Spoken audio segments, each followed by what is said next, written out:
Good afternoon everyone. आज हम cyber ethics का पार्ट 2 करने चल रहे हैं। साइबर एथिक्स आई होप आप लोगों को रिमेंबर होगा फर्स्ट पार्ट जो मैंने आपको पढ़ाया हुआ था। Now today is the based about some points, let us we discuss each and everyone. Now the first point is intellectual property right. What is intellectual property right? It is also known as a IPR। इसको बेटा हम IPR बोलते हैं। It is a term, IPR is a term that referring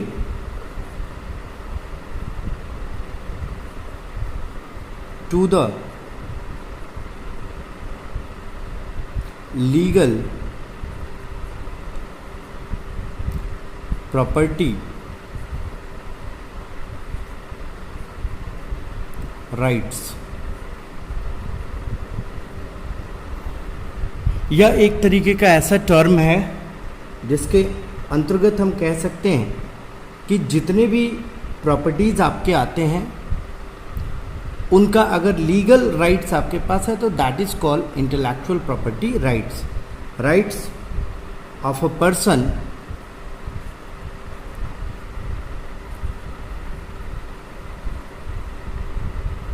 over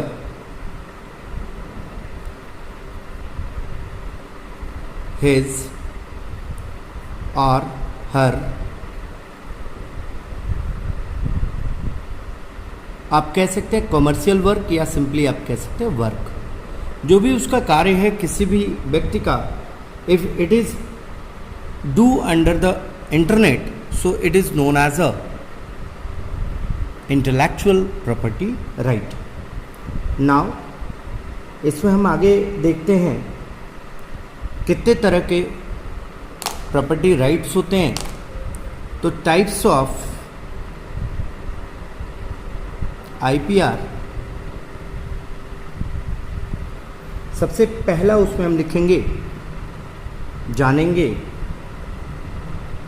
industrial property.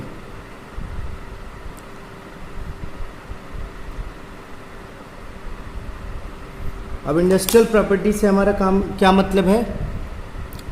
Means like the trademark.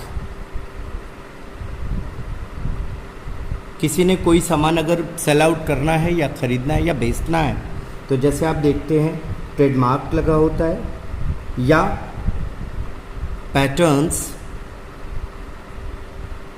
आपने सुना होगा कि लोग अपने पैटर्न्स को रजिस्टर करवाते हैं, या डिज़ाइन राइट जिसको हम प्रॉपर्टी डिज़ाइन राइट भी बोल सकते हैं, डिज़ाइन राइट्स,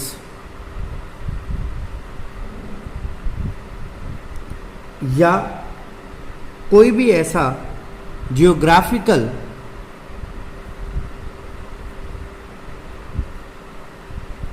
इंडिकेशन राइट्स।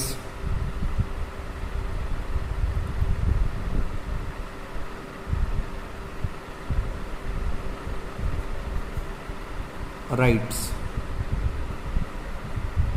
मतलब क्या है? मतलब एक सिंपल है कि इंडस्ट्रियल प्रॉपर्टी राइट में ट्रेडमार्क, पैटर्न्स, डिज़ाइन राइट्स या जियोग्राफिकल इंडिकेशंस, जैसे आपने कुछ ऐसा लोकेशन है जो आपकी प्रॉपर्टी के अंतर्गत आता है और आपने उसको गूगल मैप या फिर कहीं भी लिस्टेड कर रखा है तो that is also comes under the intellectual property rights.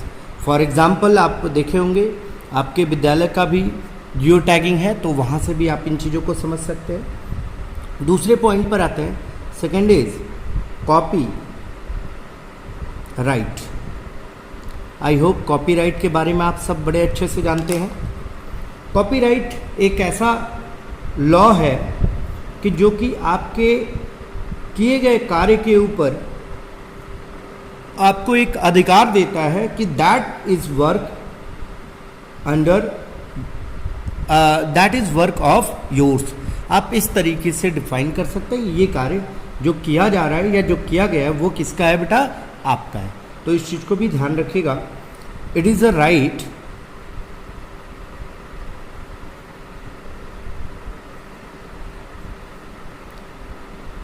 Granted by the law, ध्यान रखिएगा जो वर्ड मैं बोल रहा हूं, granted by the law to the creator of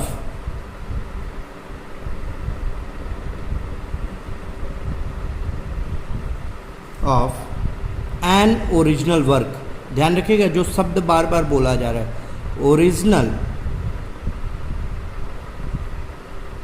work, एक ऐसा कार्य जो कि आपने किया हुआ है, इसके ऊपर जो भी अधिकार है वो पूर्णतः आपका है, तो that is comes under the copyright act. आपने देखा होगा जनरली इसका जो सिंबल है वो हम लोग रिप्रेजेंट करते हैं सी ट्रेडमार्क लगा करके इस तरीके से, तो that is comes under the copyright act. इसके अलावा अगर आपको और इसको एक्सप्लेन करना है तो the legal action can be taken if anyone someone copy your work without your permission of the author or organization. Copyright includes artists and the literary creations such as the novels, plays, poems, musical compositions and the architectural designs. Copyright work lasts of more than 7 years offer even after the death of its author. Copyright Act, इसको भी important point के तहत हम लिख सकते हैं, copyright work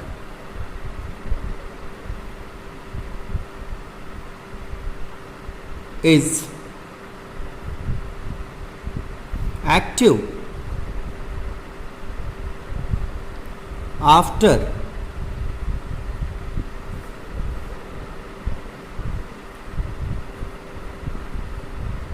death of the owner by 7 years। ध्यान रखिएगा इस चीज को, कॉपीराइट एक्ट 7 सालों तक एक्टिव रहेगा अगर जो ओरिजिनल क्रिएटर है उसकी डेथ हो जाती है उसके बाद। चलते हैं हम नेक्स्ट पॉइंट पर। नेक्स्ट पॉइंट जो हमारा है वो है सॉफ्टवेयर पायरेसी। आई होप सबको सारी चीज़ें क्लियर हो रही हैं। कोई डाउट होगा प्लीज़ बेटा पूछते रहिएगा। सॉफ्टवेयर पायरेसी की अगर बात करें तो आई होप आपको पता है यह एक तरीके से जेन्युइन प्रोग्राम को राइट्स देता है, ठीक है। It is refers to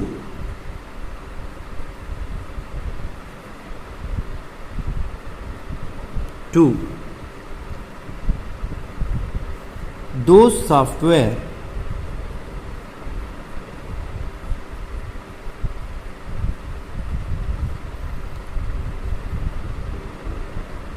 which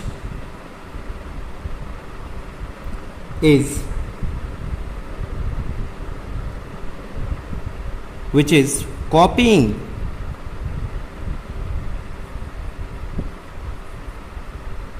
of any genuine programs for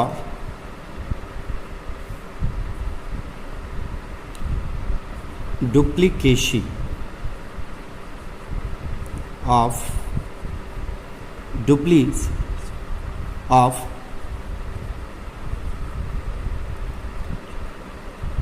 original work. Bracket में आप चाहें तो सॉफ्टवेयर लिख सकते हैं। ये एक तरीके का ऐसा राइट होता है जिसमें आप किसी भी सॉफ्टवेयर की अगर डुप्लीकेसी करते हुए पकड़े जाते हैं तो this is comes under the software piracy. Software piracy का जो मेन थीम है वो इसीलिए डिज़ाइन किया गया है कि सॉफ्टवेयर पायरेसी के ज़रिए कोई भी किसी भी सॉफ्टवेयर की डुप्लीकेसी तैयार ना कर सके। अब इसके बाद से हम चलते हैं नेक्स्ट पॉइंट पर। नेक्स्ट पॉइंट में हमारा टाइप्स ऑफ सॉफ्टवेयर पायरेसी से रिलेटेड है। कितने तरह के सॉफ्टवेयर पायरेसीज होते हैं उनके बारे में जानना है। सबसे पहला है आपका सॉफ्ट लिफ्टिंग। सॉफ्ट लिफ्टिंग क्या होता है इसको पहले जानेंगे। इसके पहले जो दो राइट्स हैं जैसे कि इंडस्ट्रियल प्रॉपर्टी राइट और कॉपी राइट्स, इनका कोई टाइप्स नहीं होता है, ये एज इट इज़ ही होती हैं, बट इसमें बेटा टाइप्स होते हैं। सो हम लोग को इसके बारे में डिस्कस करना है। सो सॉफ्ट लिफ्टिंग क्या होता है पहले ये हम जानते हैं, ठीक है। सपोज़ आपने कोई ऐसा सॉफ्टवेयर है जिसको आपने खरीदा, ओके, और आपने खरीदने के बाद से क्या किया, उसको कई सारे अलग अलग सिस्टम में स्टोर कर दिया। That is comes under the soft lifting copy rights. आप इसको लिख सकते हैं, it is refers to purchasing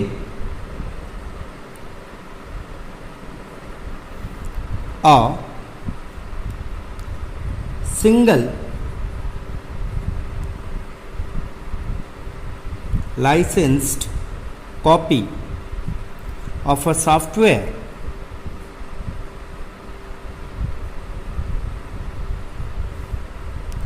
and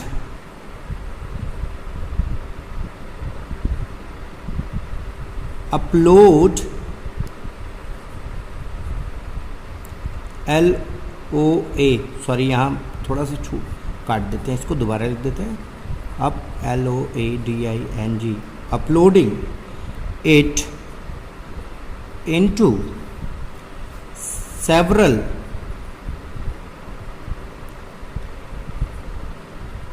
computers। Okay, अब इस केस में क्या हुआ बेटा, आपने इस तरह से अगर कोई सॉफ्टवेयर परचेज किया और अपने फ्रेंड सर्किल में या अपने जो वर्किंग में है वो अपने को वर्कर्स को अगर इस सॉफ्टवेयर को डिस्ट्रीब्यूट करते हैं तो that is comes under the soft lifting. I hope यहाँ तक किसी को कोई डाउट नहीं होना चाहिए। चलते हैं अगले टर्म की तरफ। Next term is online uploading and downloading. Online uploading downloading से हमारा क्या थीम बनता है। ऑनलाइन अपलोडिंग डाउनलोडिंग का बस एक ही मतलब है कि download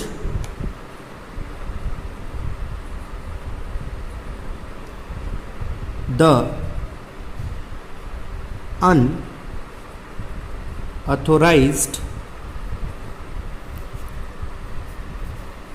unauthorized copy of a, ध्यान रखिएगा, देखिएगा ध्यान से इस चीज को समझिएगा, copyrighted software through the internet. I hope clear हुआ होगा। आप अगर कोई सॉफ्टवेयर किसी भी वेबसाइट से सिर्फ नॉलेज के लिए है, ये किसी वेबसाइट के लिए नहीं है कि जैसे मैं नाम ले रहा हूँ तो this is just for the knowledge, जैसे कि सॉफ्ट सोनिक हुआ, सॉफ्ट शेयर हुआ, इस तरह के वेबसाइट से अगर आप कोई सॉफ्टवेयर डाउनलोड करते हैं या आप उस पर्टिकुलर सॉफ्टवेयर को अपलोड करते हैं तो ये एक सॉफ्टवेयर पायरेसी क्राइम के अंतर्गत आएगा and that is called as a online uploading and download. चलते हैं हम लोग नेक्स्ट पॉइंट की तरफ। नेक्स्ट जो हमारा पार्ट है that is the software counter fitting. ये भी बेटा टाइप्स ऑफ सॉफ्टवेयर पायरेसी के अंतर्गत आएगा। तो सबसे पहले हेडिंग लिखते हैं हम लोग, सॉफ्टवेयर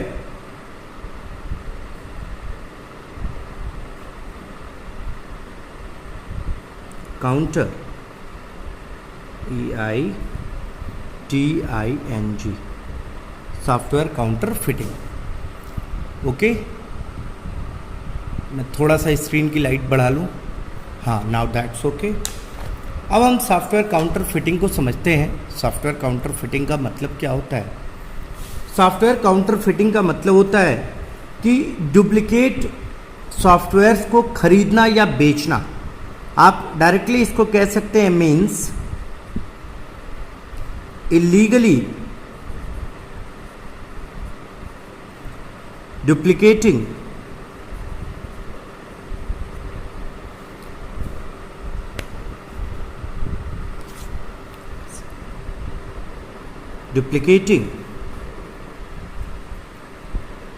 and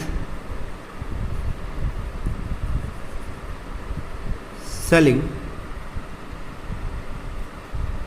एक second, okay, and selling the copyrighted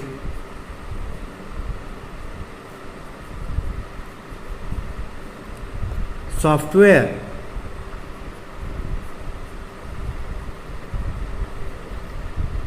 available on the internet।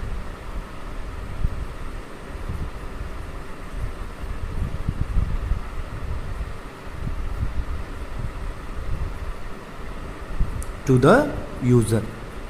ध्यान रखिएगा, इसमें कह रहा है कि आपने कोई भी ऐसा सॉफ्टवेयर जो कि अनऑथराइज तरीके से खरीदा या बेचा इंटरनेट के ऊपर, तो this is comes under the software counter fitting. ये हम लोग का थर्ड हेडिंग था। चलते हैं नेक्स्ट पॉइंट पर। नेक्स्ट हम लोग का पॉइंट है हार्ड डिस्क लोडिंग। फोर्थ पर हम लोग आते हैं, that is hard disk loading. Hard disk loading में मैं डेफिनेशन नहीं लिखूंगा, मैं आपको शॉर्ट वे में बताता हूँ। इसमें होता ये है कि आपने किसी को भी अपना सिस्टम दिया और उसने अगर आपके सॉफ्टवेयर की कॉपी बनाई, if anyone installing the legal copies of the software on the hard disk of a personal computer, that is often find out to the customers with the hardware dealers। तो ध्यान रखिएगा, अगर कोई भी बंदा, कोई भी ऐसा आदमी जिसको आपने सिस्टम ठीक करने के लिए दिया और उसने ठीक करने के बजाय आपके किसी भी सॉफ्टवेयर की कॉपी क्रिएट की, तो that is comes under the hard disc loading. Next चलते हैं पांचवें पॉइंट पर, that is the OEM unbundling.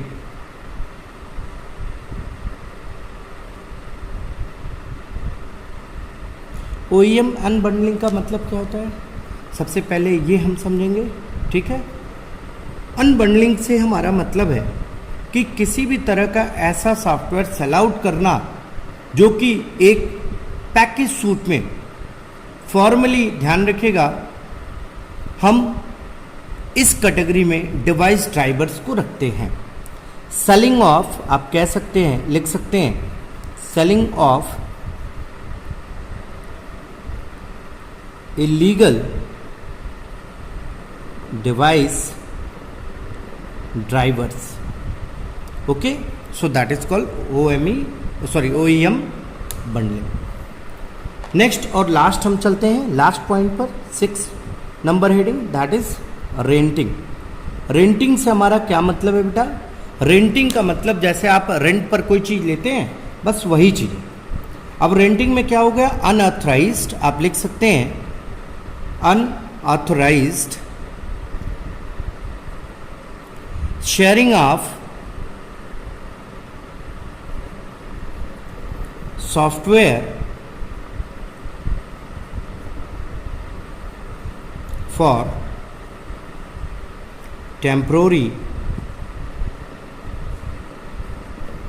Use of some nominal charges. पहले ये चीज़ बहुत होता था, आप लोगों के समय में शायद आपने इस चीज़ को जाना होगा या नहीं जाना होगा। ठीक है, एग्जाम्पल के तौर पे मैं लिख दे रहा हूँ, रेंटिंग ऑफ सीडी और डीवीडी। पहले डीवीडी वगैरह रेंट पर लेते थे लोग देखने के लिए। डीवीडी मतलब डब्बा नहीं, डीवीडी मतलब वो कैसेट जो नहीं आती थी, जो बिल्कुल गोल शेप में आती थी, इसको हम सीडी या डीवीडी कहते थे। ठीक है, तो इसको लोग रेंट पर लेते थे। अब व्हाट एवर रेंट जो भी हो, लेकिन उसमें होता क्या था कि सॉफ्टवेयर, जैसे मूवी की ही मान लो, तो नई पिक्चर आई, उसकी अगर कॉपी किसी ने करके और उसको लोगों के साथ शेयर कर दिया, तो that is also be a part of the software piracy. और हम इसको जिस कैटेगरी में रखते हैं उस कैटेगरी को हम बेटा क्या कहते हैं, रेंटिंग। अब हम चलते हैं नेक्स्ट हेडिंग की तरफ। नेक्स्ट हेडिंग हमारा होगा इंटेलेक्चुअल प्रॉपर्टी राइट के बाद से अगली जो हेडिंग होगी हमारी, दैट इज द प्लैगरिज्म। ध्यान रखिएगा, ये क्वेश्चन अक्सर एग्जाम में GA that is ARISM plagiarism, ये अक्सर एग्जाम में पूछा गया 10th के। इस चीज़ को ध्यान रखिएगा। सो इसको थोड़ा सा समझ करके लिखेगा कि प्लैगरिज्म होता क्या है। प्लैगरिज्म के डेफिनेशन अगर हम लिखें तो पहले मैं डेफिनेशन लिखता हूँ, फिर मैं आपको समझाता हूँ कि प्लैगरिज्म होता क्या है। ठीक है, तो चलिए प्लैगरिज्म लिखते हैं। प्लैगरिज्म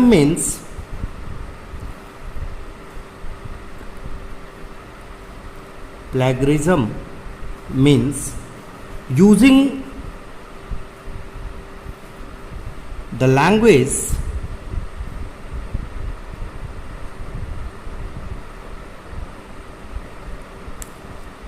एक सेकेंड, थोड़ा सा ये मुझे दिक्कत हो रही है। I hope that's now okay. Language and thoughts of some other persons and projecting it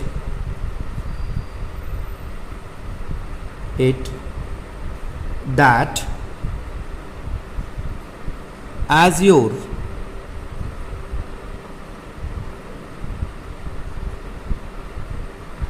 original work. किसी ने कोई काम किया और आपने क्या किया, उसकी जो इन्फॉर्मेशंस थी उसको आपने कॉपी किया और आपने इंटरनेट पे उसको दिखाया, और दिखाते हुए इस चीज़ को मेंशन आपने किया कि that is your work. So it is a big crime, it is also be a part of the crime. ये भी एक तरीके क्या है बेटा, क्राइम है। और इस क्राइम को हम क्या कहते हैं, प्लैगरिज्म कहते हैं। प्लैगरिज्म को और भी ढेर सारे तरीके से हम डिफाइन कर सकते हैं, लाइक द प्लैगरिज्म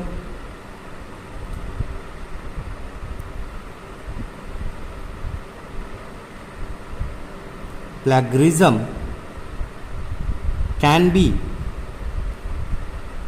अब उसमें पॉइंटिंग करके हम लिख सकते हैं। सबसे पहला आप कह सकते हैं to steel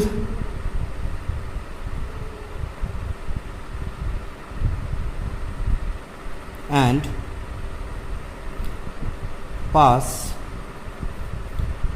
of as one's own. आपने किसी की जानकारी चुराई, किसी की भी आपने वर्क को चुराया और आपने क्या किया, उसको पास आउट किया अपना बता करके। या टू यूज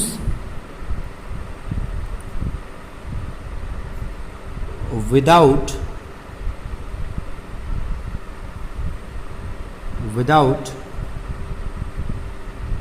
क्रेडिटिंग, इसको आप समझते होंगे द सोर्स। आई होप आपने इस चीज़ को देखा हुआ है। आजकल फेसबुक वगैरह पर हम जब कोई चीज़ शेयर करते हैं तो जनरली हम करते क्या है बेटा, हम नीचे क्रेडिट डाल देते हैं। आपने देखा होगा ना कि फ़ोटो वगैरह अगर कोई खींचता है तो भी नीचे लिखता है क्रेडिट सोर्स और उसमें नाम लिख देता है। तो इसका सीन ये बनता है कि हमने किसी का भी काम शेयर किया लेकिन अगर उसको हमने क्रेडिट नहीं दिया तो that is also comes under the plagiarism. ये भी एक तरीके का प्लैगरिज्म होता है। इसके अलावा to commit the literary theft, आपने किसी की कोई भी लिटरेरी वर्क से मतलब आप समझते हैं, लिटरेरी वर्क का मतलब आर्ट। जैसे किसी ने फोटो खुद से बनाया हुआ है और उसको आपने शेयर कर दिया और उसको क्या आपने बताया कि दैट इज माय वर्क, तो ये क्या होता है, ये एक तरीके का थेफ्ट होता है, ध्यान रखिएगा। तो इस तरीके से और भी ढेर सारी चीज़ें हैं, जैसे कि आपने किसी का आइडिया चुराया और उसको डिराइव कर दिया, तो these are the comes under the plagiarism. अब हम चलते हैं, जानते हैं प्लैगरिज्म कितने टाइप्स के होते हैं। ठीक है, तो टाइप्स ऑफ प्लैगरिज्म के लिए पेज मैं चेंज कर लेता हूं।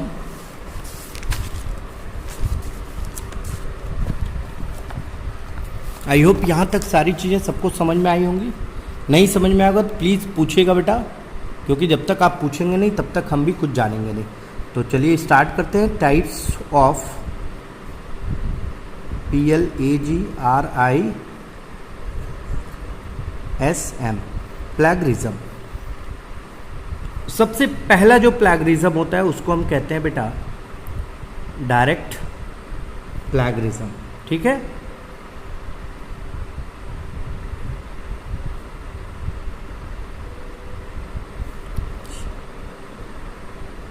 IA, स्पेलिंग कहीं कहीं छूट जा रही है तो प्लीज़ मेक इट करेक्ट, ध्यान रखिएगा।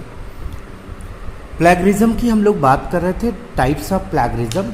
उसमें सबसे पहला हमने लिखा डायरेक्ट प्लैगरिज्म। पहले मैं आपको डिफाइन कर देता हूँ, फिर मैं आपको समझाता हूँ कि प्लैगरिज्म में डायरेक्ट प्लैगरिज्म का मतलब क्या है। This is the type of plagiarism that occurs when the users copy the works of another person word to word without acknowledging the original author and quoting the text। आपने किसी की भी जानकारी चुराई और आपने बिल्कुल हूबहू वही इंफॉर्मेशन गेन की, आपने एक सिंगल कैरेक्टर का भी चेंजेस नहीं किया, तो that is comes under the direct plagiarism. Even you have not acknowledging the original author, आपने किसी पर्टिकुलर जो ऑथर था उसको भी आपने इंफॉर्मेशन नहीं किया। तो लिख सकते हैं in this way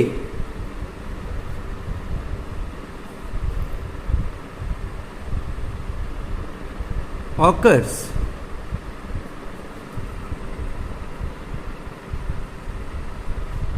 when a user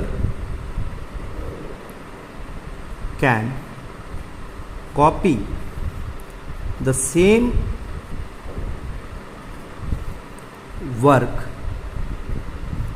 word to word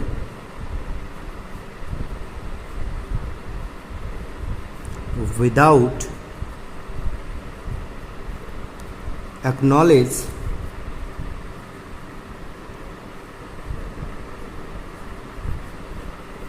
the honor या ओरिजिनल यूजर, तो this is called as a direct plagiarism.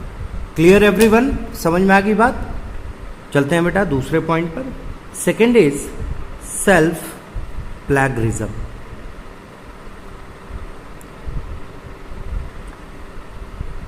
Self plagiarism क्या होता है, इसको भी पहले जानते हैं। इसमें ऑथर अपने ही वर्क को, अगर मैंने कुछ लिखा हुआ है और उसी वर्ड को मैंने अभी लास्टली पोस्ट किया हुआ था और मैंने फिर से उसको पोस्ट कर दिया, ठीक है, बट इस चीज़ को ध्यान में रखते हुए कि ये किसी तरह का इलीगल या मतलब इसमें कोई ऐसा टर्म नहीं है कि इसके लिए मुझे सजा हो जाएगी, but this is comes under the plagiarism. ध्यान रखिएगा कि आपने जल्दी ही एक प्रोजेक्ट बनाया था और उसको अपने फेसबुक पे या व्हाटएवर कहीं भी आपने पोस्ट किया और आपने उसको अगेन पोस्ट कर दिया, तो that is called as a self plagiarism. Clear everyone. तो सेल्फ प्लैगरिज्म में आप कह सकते हैं this act is not illegal where user can post their own work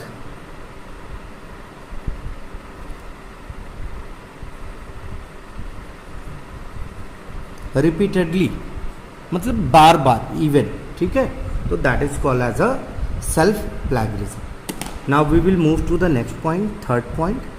third is mosaic plagiarism. इसको मोज़ैक भी बोलते हैं, आपके ऊपर है. आई होप सबको सारी चीज़ें समझ में आ रही हैं, क्लियर हो रहा है. मोज़ैक प्लैगरिज्म को हम क्या कहते हैं, इसको पहले हम समझेंगे तब हम लिखेंगे. ये एक ऐसा प्लैगरिज्म होता है जिसमें सेम स्ट्रक्चर्स को, या हम कह सकते हैं कि कोई ऐसी लाइन है, कोई ऐसा सेंटेंस है, पैराग्राफ है, जिसमें सेम स्ट्रक्चर को ही रिप्रेजेंट करना, बस कुछ चीज़ों को बदल करके. जैसे मैंने अगर लिखा हुआ है घर, तो आपने उसको लिख दिया गृह, ठीक है. I am writing the home, आपने लिख दिया हाउस. तो इस तरीके से same type of the sentence, same type of the structure can be post with the changing of some synonym words, मतलब कि like the same. So this is called as a mosaic plagiarism. इसमें आप simply as it is line लिख लीजिएगा जो book में दिया हुआ है. This plagiarism, this is happening या happens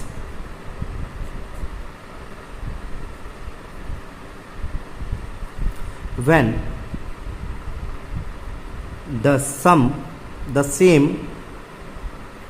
sentence structure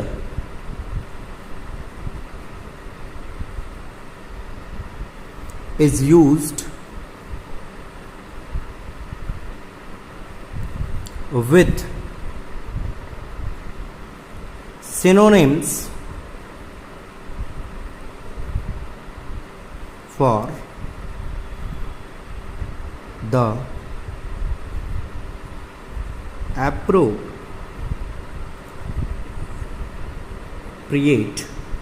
words of the sentence. समझ में आई बात बेटा, ये वाला मोज़ैक का. अब लास्ट हम लिखते हैं फोर्थ पॉइंट. फोर्थ पॉइंट में है आपका एक्सीडेंटल प्लैगरिज्म. आई होप नाम से ही आपको क्लियर हो गया होगा कि हम किसके बारे में बात कर रहे हैं और एक्सीडेंटल प्लैगरिज्म का मतलब होता क्या है. अगर हम नाम के ज़रिए जाए एक्सीडेंटल प्लैगरिज्म के ज़रिए, तो इसका मतलब होता है कि आपने किसी चीज़ को समझा नहीं और गलती से आपने उस चीज़ को पोस्ट कर दिया, ठीक है, विदाउट मेकिंग एनीथिंग. तो that is comes under the accidental plagiarism. तो इसमें मैं कुछ लिख नहीं रहा हूँ. आई होप आपको समझ में आ रहा होगा. आप चाहें तो बुक से इसकी डेफिनेशन लिख लीजिएगा अपनी कॉपी में. It is very easy. Book में जो डेफिनेशन है, it happens when the users does not understand how to phrases, codes and the city of the research properly. हाँ, वही चीज़ है. कहने का मतलब है कि आपने पूरी तरीके से समझा नहीं कोई चीज़ और उसको आपने पोस्ट कर दिया. That is comes under the accidental plagiarism. इसके बाद हम चलते हैं नेक्स्ट हेडिंग पर. नेक्स्ट जो हेडिंग है वो है digital property. Digital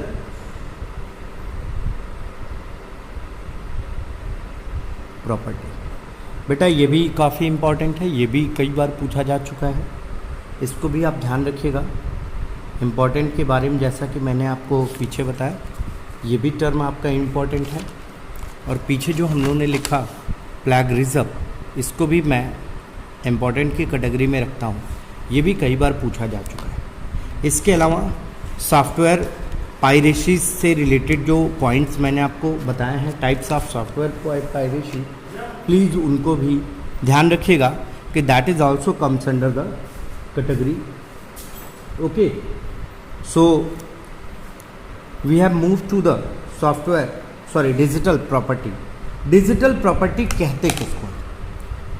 so I hope you know that digital property को आप बड़े अच्छे से समझते हैं.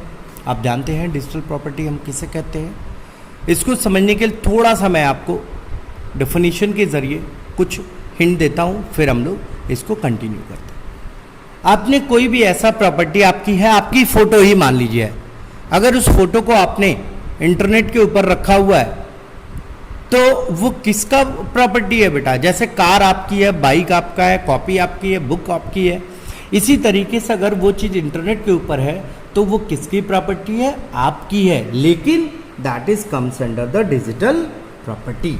सो हम लिख सकते हैं it refers to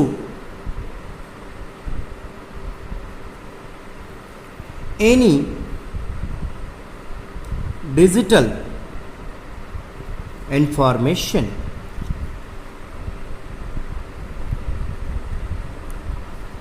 related to you, जैसा कि मैंने आपको बताया, या created by you, मतलब कि या तो आपकी प्रॉपर्टी है या आपने उसको बनाया हुआ है. ठीक है.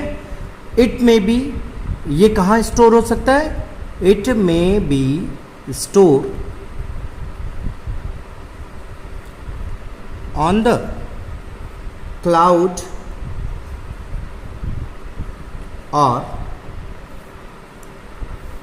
और डिवाइस. अब डिवाइस मतलब वही इलेक्ट्रॉनिक डिवाइस. इलेक्ट्रॉनिक डिवाइस में क्या आता है आपको पता है बड़े अच्छे से. Like the hard disk, pen drive, CD, flash drive और मोबाइल. Clear everyone? ये ऐसा प्रॉपर्टी राइट है जो कि आपके वर्क्स को सेव करता है. आपके किसी भी कार्य को अगर वो इंटरनेट के ऊपर या डिजिटल इंफॉर्मेशन, डिजिटल कन्वर्जन के फॉर्म में अगर सेव करता है, that is comes under the digital property rights. अब डिजिटल प्रॉपर्टी राइट्स में क्या क्या चीज़ें आती हैं, उन चीज़ों को सिर्फ हमें जानना है. तो what comes under the digital property rights? Copyrighted digital material, registered trademarks, patents और एनी कंटेंट,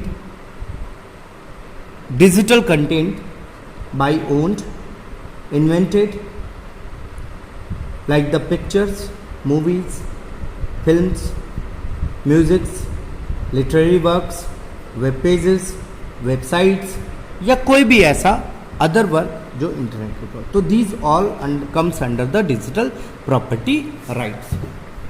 अगर इसको हम लाइक करके, जैसे मैंने लिखा हुआ है कि हम कहाँ सेव कर सकते हैं, लेकिन अगर हम कह सकते हैं कि डिजिटल प्रॉपर्टी राइट्स के अंदर क्या क्या चीज़ें आती हैं, तो लिखेंगे इन digital property rights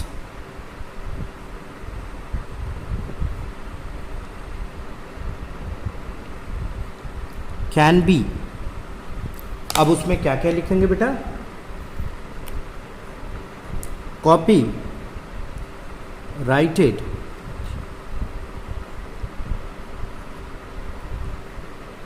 materials, digital materials, trademarks. Trademarks आप समझते हैं ना बड़े अच्छे से. पैटेंट्स, ट्रेडमार्क्स जो सामानों के ऊपर नहीं लगा होता है कि ये किस कंपनी का है.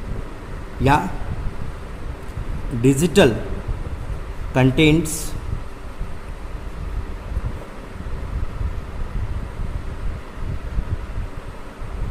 और भी बहुत सारी चीज़ें हैं. लाइक डिजिटल कंटेंट्स में हम लिख सकते हैं films,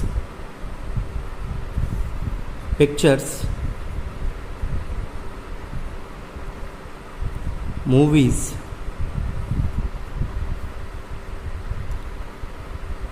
web page,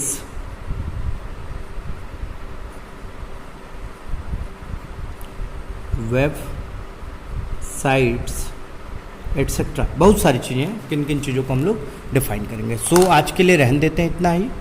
I hope सबको सारी चीज़ समझ में आई होंगी। सो थैंक यू एवरीवन, मिलते हैं नेक्स्ट क्लास में।